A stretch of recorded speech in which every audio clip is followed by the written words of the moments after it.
1966. Wang Li is 16 years old. He loves classical Chinese literature. His history teacher is his hero. He dreams of becoming a scholar.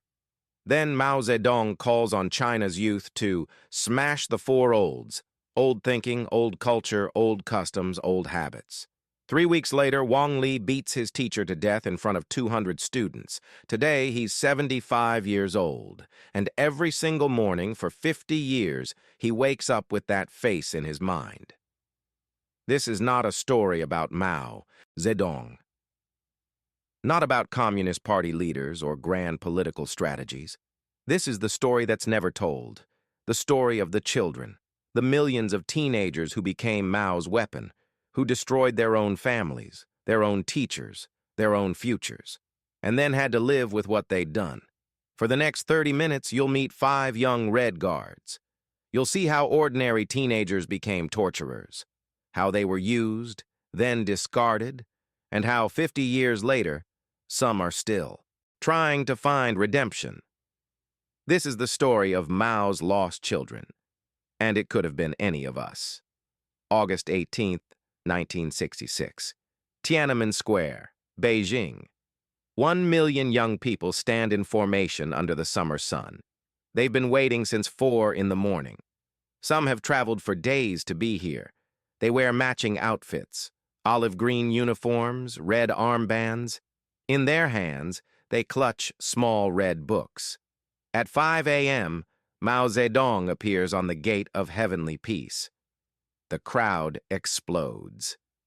1 million. Voices scream his name. Thousands faint from emotion and heat. Those close enough to touch him weep openly. Mao is 72 years old. He hasn't appeared in public for months. Many feared he was dying. But here he stands, vigorous, smiling, ready to launch his greatest experiment yet. He calls them the Red Guards, China's youth, pure, uncorrupted by the old ways. They will be his revolutionary shock troops. To rebel is justified, Mao tells them. You must dare to act. Among the million faces in that crowd, 5 teenagers who will never be the same. Wang Li, 16, brilliant student from Beijing, son of a factory worker. Chen Xiaomei, 15, daughter of a mid-level party official, desperate to prove her revolutionary loyalty. Zhang Wei, 17, from a poor farming village in Henan province, sees the revolution as his ticket out. Liu Hua, 14, youngest of 4 sisters, shy, studious, still believes in fairy tales. And Sun Ming, 18, already a true believer, has memorized every page of Mao's little red book. None of them know each other.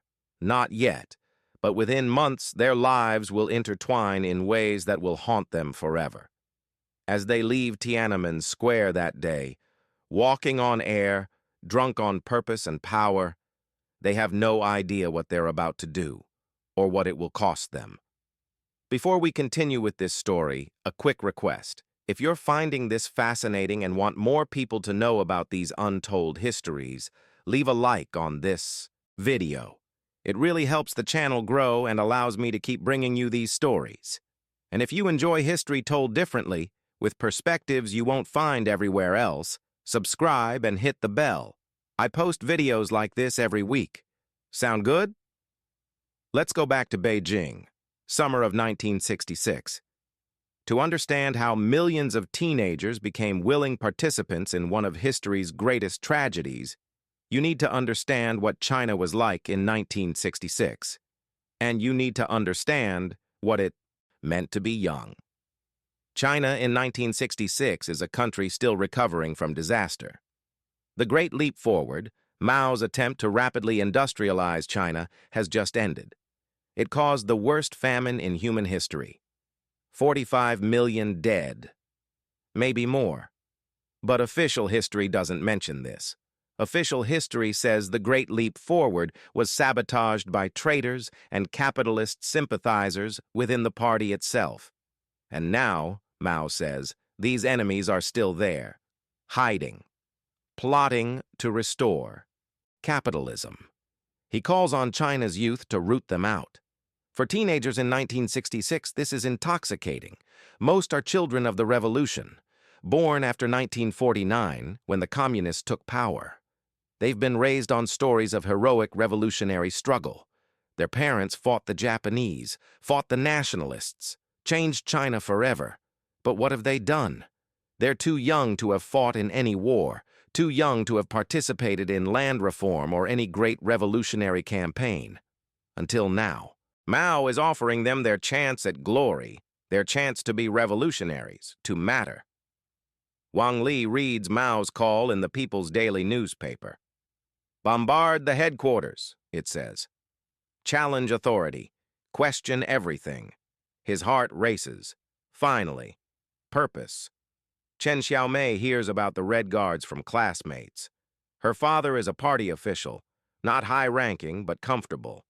She worries this makes her suspect. Joining the Red Guards will prove she's revolutionary despite her family background. Jiang Wei sees something different. He's from a good background. Poor peasants. In Mao's China, this means something. The Red Guards favor students from worker and peasant families. For Jiang Wei, this is his chance to rise above his village, his poverty, his predetermined future. Liu Hua is terrified, but everyone in her school is joining. Her teachers encourage it. Her parents say nothing. They're scared, too. So she goes along. Only Sun Ming needs no convincing. He's been waiting for this moment. Mao's words are scripture to him. The revolution must be permanent, purifying, endless. By September 1966, there are 11 million Red Guards across China. They're organized into units, each with a militant name. Wang Li's group calls itself the East is Red Combat Team. Chen Xiaomei joins the Red Rebel Regiment. They meet after school, in parks, in alleyways, planning their revolution, their first targets, teachers. September 1966, Red Guard Middle School number 4, Beijing. Wang Li's history teacher is named Professor Zhou. He's 58 years old. He's taught at this school for 30 years. Professor Zhou loves history, real history, not just Marxist historiography. He quotes Confucius. He talks about Chinese dynasties with genuine affection. He once showed students his collection of Tang Dynasty poetry. This makes him a perfect target. The accusations begin small. Someone puts up a poster calling him a bourgeois intellectual. Another says, he's promoting feudal culture. Then Wang Li remembers something. Last year, Professor Zhou mentioned he had studied in America in the 1930s. This changes everything. He's a foreign agent, Wang Li announces at a Red Guard meeting, spreading capitalist poison to students. It's not true. Wang Li knows it's not true. Professor Zhou went to Columbia University on a scholarship for 2 years, then came home to teach. But it sounds true, and in 1966, that's enough. The attack happens on a Monday morning. 70 Red Guards storm into Professor Zhou's classroom. "Struggle session," they shout. "Bring out the counter-revolutionary." They drag Professor Zhou to the front. They put a tall dunce cap on his head, a sign around his neck. Foreign agent and class enemy. They make him kneel. For the next 3 hours, students take turns shouting accusations, each one more absurd than the last. You praised American education. You read forbidden books. You corrupted revolutionary youth. Professor Zhou tries to respond. I only taught history. I love China. I've always loved China. They beat him with wooden sticks when he speaks. Wang Li doesn't participate in the beating. Not at first. He stands at the back, watching.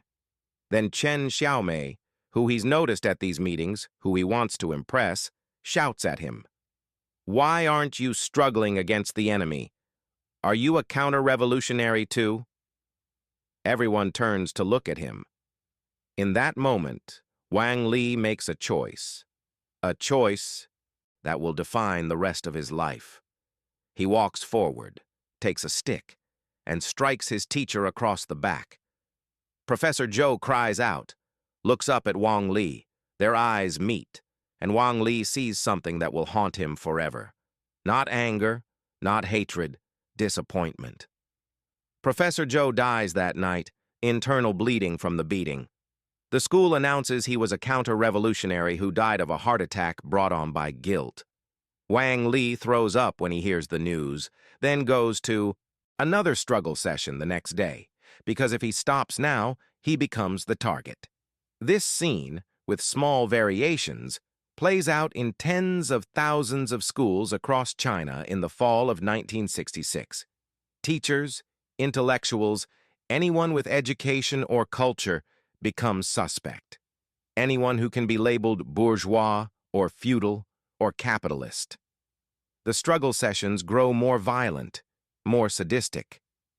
Chen Xiaomei participates in one where they shave a teacher's head and parade her through the streets. The teacher was her Chinese literature instructor. Chen Xiaomei liked her, but she shouts accusations anyway. She has to.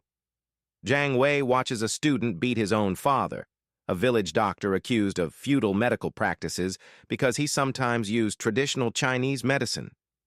The son cries while he does it, but he does it anyway. Liu Hua, the youngest, is forced to write a denunciation of her own mother, a former elementary school teacher. Liu Hua's older sisters help her write it. They all sign it. Their mother reads it at her struggle session, sees her daughter's names, and says nothing. Only Sun Ming shows no hesitation, no doubt. He truly believes they're saving China. Every struggle session is righteous. Every denunciation is necessary. We're building a new world, he tells the others. The old must be destroyed completely. By the end of 1966, an estimated 1 million teachers, intellectuals, and class enemies have been subjected to struggle sessions. Tens of thousands are dead. Many more permanently disabled. And the Red Guards are just getting started. The violence escalates rapidly through 1967. Red Guards move beyond schools. They invade homes. They smash four olds: old books, old art, old furniture, old ideas. Wang Li's unit breaks into an apartment belonging to a retired scholar. They find books, hundreds of books, classical literature, history, philosophy. They burn them in the street.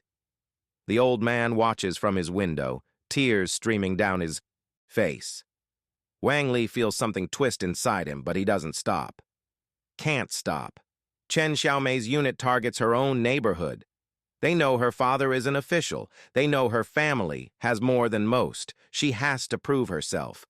So when they raid her family's apartment, she participates. She watches them destroy her mother's jewelry, her father's books, family photos. Her parents say nothing. They stand in the corner, heads down, while their daughter helps destroy their home. That night, Chen Xiaomei's mother doesn't speak to her, just looks at her once, with such profound sadness that Chen Xiaomei has to leave the room. Jiang Wei has risen quickly in the Red Guard hierarchy. His poor background is an asset. He leads raids now, makes decisions about who gets targeted. He discovers he likes the power. For the first time in his life, people fear him, respect him. He matters. But there's a cost. One night they raid the home of a music teacher. The woman has a violin. Jiang Wei has never seen one before. She begs them not to break it. "It was my mother's," she pleads. "It's all I have of her." They smash it anyway. Jiang Wei gives the order. The sound of the violin breaking, wood splintering, strings snapping, will echo in his mind for decades. Liu Hua tries to avoid the worst violence. She stays quiet during struggle sessions. She doesn't volunteer for raids. But in January 1967, her unit demands she prove her revolutionary credentials. They've noticed her hesitation. They bring her a man, a former businessman, accused of hoarding wealth. They hand her a wooden board with nails driven through it. "Strike him," they order. Liu Hua is 14 years old. She's shaking. She can't do it. "Strike him or you're next," Sun Ming says. He's become a leader in their unit, fearless, ruthless. Liu Hua closes her eyes and swings. She'll never forget the sound it makes. By mid-1967, the Red Guards are out of control. Different factions fight each other. Violence becomes random, senseless. In Beijing alone, 1,772 people are killed in August 1967. Not by the government, by teenagers. The five, Wang Li, Chen Xiaomei, Zhang Wei, Liu Hua, Sun Ming, are all in too deep now. They've all done things they can't undo. They see each other at struggle sessions, at rallies, at faction meetings. They recognize each other, not as friends exactly, but as fellow travelers on a road they can't turn back from. Then, in 1968, everything changes. This story gets even more intense from here. If you're still with me and want more people to hear these stories, share this video. Send it to that friend who's fascinated by history's darker truths, and leave a comment. Could you have resisted at 16? What would you have done? I want to hear your thoughts. Let's continue. July 1968. Mao Zedong issues new directives. The Red Guards have served their purpose. They've broken the old order, destroyed Mao's rivals, created chaos that allowed him to rebuild the party in his image. But now they're too violent, too unpredictable, too powerful. Mao orders them disbanded. The message is delivered through the people's daily. The working class must exercise leadership in everything. In other words, workers, not students, will lead the revolution now. Within weeks, 11 million Red Guards are ordered to leave the cities. They're being sent to the countryside, to learn from the peasants, to perform manual labor. This program is called Up to the Mountains, Down to the Villages. But everyone understands what it really is. Exile. Wang Li is 18 now. He's been a Red Guard for 2 years. He's participated in hundreds of struggle sessions. He's destroyed countless lives. And now the party is discarding him like a used tool. He's sent to a village in Shanxi province, 900 miles from Beijing, from his family, from everything he knows. The work is brutal. 10 hours a day in the fields, inadequate food, harsh treatment from local peasants who resent these city kids dumped on them. At night, lying on a hard bed in a peasant hut, Wang Li thinks about Professor Zhou, about the moment their eyes met. He started having nightmares. Chen Xiaomei is sent to Inner Mongolia. She works in a factory making farming tools. Her hands blister, then bleed, then callous. She shares a room with 4 other former Red Guards. None of them talk about what they did. They can't. The shame is too overwhelming. But Chen Xiaomei thinks about her mother, about the look on her face that night, about her parents, who she betrayed. She writes them letters. They never respond. Zhang Wei is sent to Yunnan province, near the border with Burma. The conditions are even worse than others experience. Disease, malnutrition, isolation. Zhang Wei watches 3 people from his unit die of treatable illnesses in the first year. The local clinic lacks basic medicine. This isn't what he signed up for. The revolution was supposed to elevate him, give him opportunities. Instead, he's dying slowly in the jungle. The power he felt is gone. He's nothing again. Liu Hua is sent to a village in Jiangxi. She's 15 now. The peasants treat her kindly. They can tell she's different from the others. Quieter, more broken. An old woman in the village tells her, "You're all children. You were used." Liu Hua cries for the first time since the violence began. Sun Ming is also sent to the countryside, to Henan province. Unlike the others, he doesn't see exile. He sees opportunity, more revolution. He continues organizing political study sessions with other sent-down youth. He still believes, completely, Mao is infallible. The Cultural Revolution was necessary. Everything they did was righteous. His certainty is beginning to frighten even other former Red Guards. The 5 spend the next 8 years in rural exile, from 1968 to 1976, an entire generation, 17 million young people, their education interrupted, their youth stolen, sent to perform manual labor in the most remote parts of China. Some thrive, most struggle, many die, all are changed forever. Then, in September 1976, Mao Zedong dies. The years after Mao's death bring massive changes to China. In 1978, Deng Xiaoping takes power. He begins dismantling the Cultural Revolution's legacy. He allows the sent-down youth to return to the cities. Wang Li returns to Beijing in 1979. He's 29 years old. He's lost 11 years. He tries to return to school, to reclaim his dream of becoming a scholar. But he's too old now, too far behind. He takes a job as a factory worker, like his father. At night, he reads the classical Chinese literature Professor Zhou loved. It's legal again now, and he weeps. Chen Xiaomei returns to find her family destroyed. Her father was purged during the Cultural Revolution's later phases. He died in a labor camp in 1972. Her mother is alive, but when Chen Xiaomei visits her, her mother barely speaks. "I have no daughter," she finally says. Chen Xiaomei never sees her again. Jiang Wei stays in Yunnan. He has nothing to return to. His village was always poverty. The city offers him nothing. He works odd jobs, drinks. The power and purpose he once felt are distant memories now. He's 31 years old, and his life is over. Liu Hua returns to discover her mother has died, suicide, in 1973. Her sisters tell her their mother never recovered from being denounced by her own daughters. She lived 3 more years, but she was already gone. Liu Hua breaks completely. She's hospitalized for depression, spends 6 months in psychiatric care. When she's released, she changes her name, moves to a different city, tries to become someone else. Sun Ming returns and remains a true believer. He joins the party, gets a government job. He still defends the Cultural Revolution.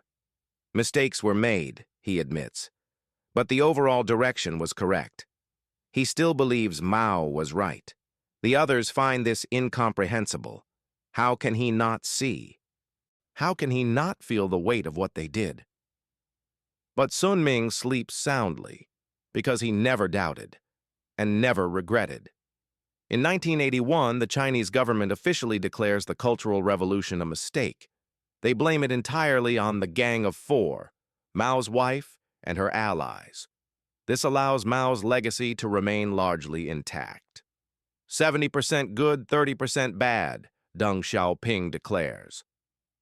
For former Red Guards, this creates an impossible situation. The government says the Cultural Revolution was wrong, but the people who ordered them to do it, Mao, the party, are still revered. So what are they? Victims? Perpetrators? Both? In the 1980s and 90s, a strange silence settles over this generation. Nobody talks about what happened. Parents don't tell their children. Teachers skip this period in history class. The government discourages discussion. An entire generation learns to live with unprocessed trauma. Wang Li never marries. He lives alone, works his factory job, reads at night. In 1987, he sees a newspaper article. Professor Zhou's daughter is looking for information about her father's death. She was studying abroad when he died. The school told her it was a heart attack. Wang Li writes her a letter, tells her the truth, every detail. He doesn't sign his name. He's not that brave, but he needs someone to know, someone to remember Professor Zhou as he really was. Chen Xiaomei becomes a teacher. Ironically, the same profession she once attacked. She's good at it. Patient, kind. She protects her students fiercely. She never speaks about the Cultural Revolution, but her students notice she treats them differently than other teachers, with more respect, more care, as if she's trying to make up for something they don't understand. Jiang Wei continues drifting through life. He works construction, then as a taxi driver, then in a restaurant. In 1995, He sees a television documentary about the Cultural Revolution. It shows footage of struggle sessions. Red guards, screaming at teachers. He recognizes himself in the crowd, just for a moment. A teenage face full of righteous anger. He turns off the television and doesn't leave his apartment for a week. Liu Hua builds a new life under her new name.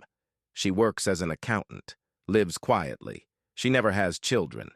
Can't imagine bringing new life into a world where such things are possible. Sun Ming rises through party ranks. He has a successful career, a family, respect. He gives interviews sometimes when foreign journalists want to understand the Cultural Revolution. "We were idealistic," he says. "We believed we were building a better world. How can that be wrong?" The interviewer presses, "But people died, thousands, maybe millions." Sun Ming shrugs. "Revolution requires sacrifice." We're approaching the end of this story, and it's not an easy ending. If you've made it this far and you want to see more documentaries like this, stories that don't shy away from difficult truths, subscribe now. I make videos like this every week. Now let me show you where these 5 people are today. 2018, 50 years after the Cultural Revolution ended, Wang Li is 68 years old, retired from the factory. He visits Professor Zhou's grave every year on the anniversary of his death. He's been doing this for 30 years. He's never met Professor Zhou's daughter, but he keeps writing her letters, anonymous confessions, detailed accounts of what really happened. She never responds. He doesn't expect her to, but he keeps writing. It's all he can do. In 2018, Chinese filmmakers begin working on a documentary about the Cultural Revolution. They interview former Red Guards. Wang Li agrees to speak on camera. No pseudonym. His real name? His real face. He tells everything. The violence, the guilt, the nightmares that still wake him 50 years later. "I was 16, he says, but that's not an excuse. I made choices, I lived with them, and I'll die with them." The documentary is never released. The government bans it. But Wang Li is glad he tried. Glad someone heard. Chen Xiaomei is 67, still teaching. In 2015, one of her former students finds an old photograph, a Cultural Revolution rally. Chen Xiaomei is in it, wearing a Red Guard armband. The student brings it to her, asks if it's really her. Chen Xiaomei looks at the photo for a long time. That angry teenage face, so certain, so wrong. "Yes," she finally says, "that was me." And then she tells her students everything. What she did, what they did, what they became. She breaks down crying halfway through. Her students do too. "I don't expect forgiveness," she tells them. "I just want you to know, so it never happens again." Jiang Wei dies in 2016. Liver failure from decades of alcoholism. He dies alone in a small apartment in Kunming. Among his possessions, police find a journal. Hundreds of pages detailing every struggle session he participated in. Every person he hurt, every name he can remember. On the last page, a single sentence. "I'm sorry, I'm sorry, I'm sorry." It's written over and over until it fills the entire page. Liu Hua is 64 now. Still lives under her assumed name. She's never sought redemption, never apologized, never spoken publicly. She simply exists, quietly, trying to forget, but she can't. None of them can. In 2019, she receives a letter. It's from her sister, the first contact in 30 years. "Mother never blamed you," her sister writes. "She blamed herself. She thought she failed as a mother, that she didn't teach you to be strong enough to resist." Liu Hua reads the letter 50 times, then burns it. She can't bear to keep it, but she can't forget it either. Sun Ming is 70 now. Retired from a successful government career, he has grandchildren. They ask him about the Cultural Revolution. He tells them it was complicated. "We made mistakes," he admits, "but our intentions were pure." His grandchildren accept this. They don't press. In 2020, during COVID lockdowns, Sun Ming has a heart attack. He survives, but it scares him. Lying in the hospital bed, he thinks about the Cultural Revolution for the first time in years. Really thinks about it. Does he feel guilt? Doubt? No one knows. He's never said. But his children notice he's quieter after the heart attack. Less certain about everything. Maybe finally, at 70, doubt has found him. Or maybe not. Maybe he still believes. Maybe he'll die believing. Some people never break. Today, in 2025, the Cultural Revolution is 59 years in the past. Most of the Red Guards are in their 70s now, dying, taking their stories with them. The Chinese government still doesn't allow full accounting of what happened. No Truth and Reconciliation Commission.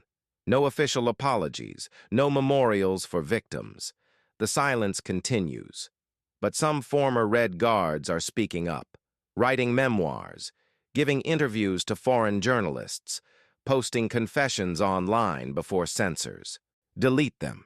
They're racing against time, against death, against forgetting, because they know what happens when a society doesn't process its trauma, when it buries its past instead of confronting it. It repeats. The question that haunts this generation, and should haunt us all, is simple. Could it happen again? Could ordinary teenagers, given the right circumstances, the right ideology, the right fear and pressure, could they become monsters again? History suggests the answer is yes. It's happened before. It could happen again. The Cultural Revolution is often treated as uniquely Chinese, a product of Mao's particular madness, communist ideology's particular cruelty. But the mechanics are universal. Take young people. Give them power without responsibility. Tell them they're righteous. Tell them their enemies are evil. Tell them violence is justified, necessary, revolutionary. Then act surprised when they become violent. This pattern appears everywhere. Different ideologies, different countries, different times, but the same human psychology, the same vulnerability of youth, the same hunger for purpose and belonging, the same terrible outcomes. The former Red Guards aren't monsters. They're cautionary tales. They're what happens when society fails its young people, when it gives them power but not wisdom, purpose but not ethics, certainty but not truth. Wang Li isn't unusual because he feels guilty. He's unusual because he admits it. Most people, then and now, rationalize, justify, minimize, forget. I was young. Everyone was doing it. I didn't know. I was following orders. All true, and none of it matters, because the victims are still dead, the lives are still destroyed, the trauma still echoes through generations. There's no redemption arc here, no healing journey, no happy ending. Just old men and women carrying weight they can never put down, living with choices they can never undo. The best they can do is witness, confess, warn. We were children, they say. But we still did it. Remember that.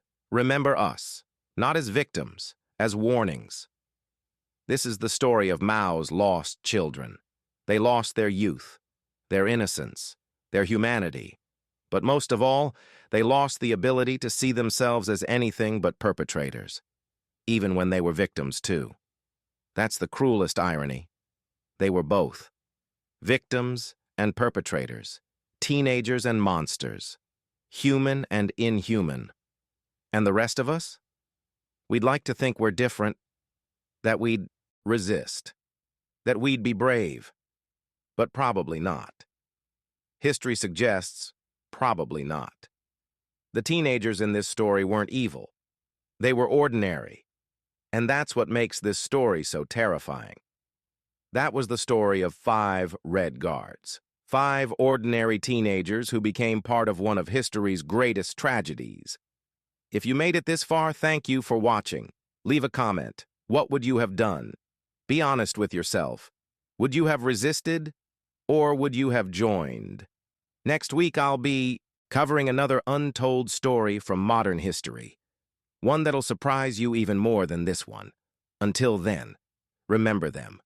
Remember what they did. Remember what they became. Because the only way to prevent it happening again is to never forget it happened at all.